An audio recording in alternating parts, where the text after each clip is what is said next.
Abali kuka Cosfax 256 tubaliriza mwebale kusubscribinga mwebale kulaba tumwerabira banafa ba higher level to travel agency bateka mu ensimbi eranga tukutegeza nti nonyako ku Facebook pages zabwe ne social media platforms zabwe ojja kumanya trips ze balina era osobola okulambula nabo bakubire ku 0706 na 292827 buli kimu kijja kubanga kigwa olunaku olwalero lwe tugenda okulaba ebyafaayo ku nsi kuno nga bimenyebwa pasta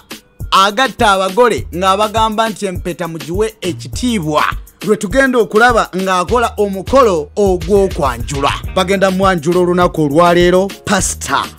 Bugingo tujja kuba tutunula tulaba oba embaga enaabayo oba tebeeyo olunaku olwaleero luno ebifaananyi ebisinga obungi tugenda binoonya amawulire tugenda ganoonya kwata ku kwanjulwa okwa pasta Bugingo bangi nnyo babadde basimbira enkuuli enteekateeka eno nga bagamba nti tekisoboka kubaawo ndowooza embaga naye tujja gitunula tulaba oba enaabaawo nga pasta eyayokyako ku bayibuli addamu okugattibwa omulundi ogwokubiri ng'afuna empeta ey'okubiri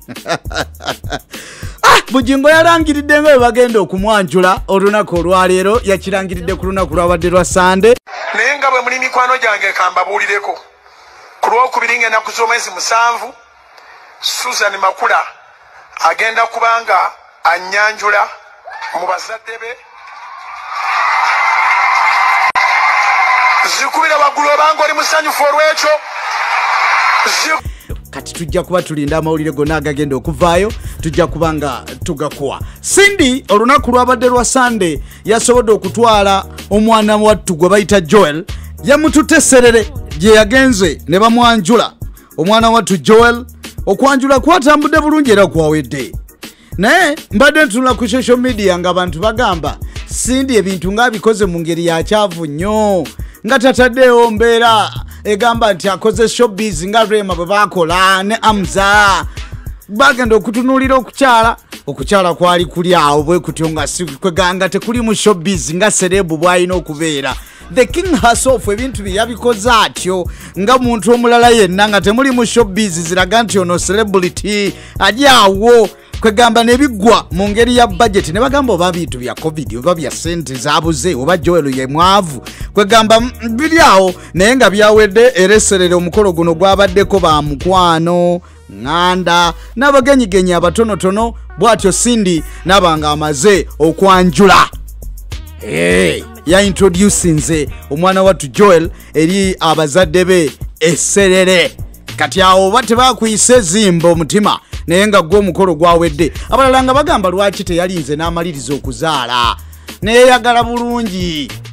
buli muntu n'ebintu bye budget yamanye engeri gyagikolamu n'engeri gyakyagalamu naye nga bwe kityo kyo kyawedde ndowooza ayagala kuzaala bw'amaliriza okuzaala bino ebyemikolo abe nga tayagala kuddamu ate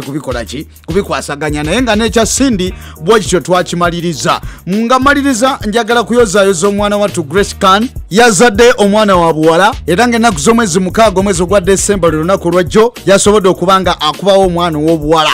gye yazaalidde tombuuzaayo ku by'okwerinda naye nga ky'oba omanya maama n'omwana bo bali bulungi agenza okuzaala nga tukyalinda taata w'omwana nga tetunnamumanya naye ye ng'agamba nti olubuto lwaliba lwa Prince Oma abalala nga bagamba si lulwe naye nga taata w'omwana omutuufu tannaba kumanyika ne kati naye nga ye omwana yasobodde okuba nga azaalibwa era ne bamutuuma erinnya Illona Grannah yasobodde okuba nga erinnya alimutuuma mu bwangu nga yakazaalibwa wati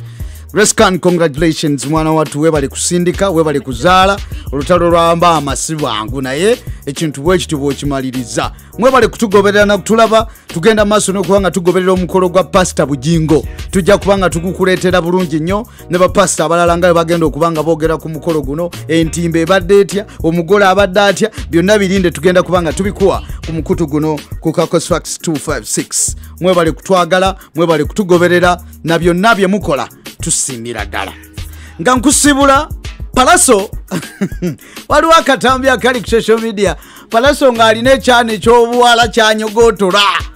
ekiwala kino bakiyita Brenda Miles kye Dubai eyo alayo mukama katuutu alwala okwalo gwange yagala akavidiyo kano wekawedde balabika balina kye baakoze tekisoboka kubanga Pallaso ekiwala kino yakirese bulesi abanga ekiwala nga kyamweteze nnyo. Pallaso n'adduka naye nga wa byemu bye bino navyo bye yakola ng'adduka Nwaji naye ku luno Pallaso yagenze n'akisika n'akisembeza n'akikwata Mukama kume mweraba.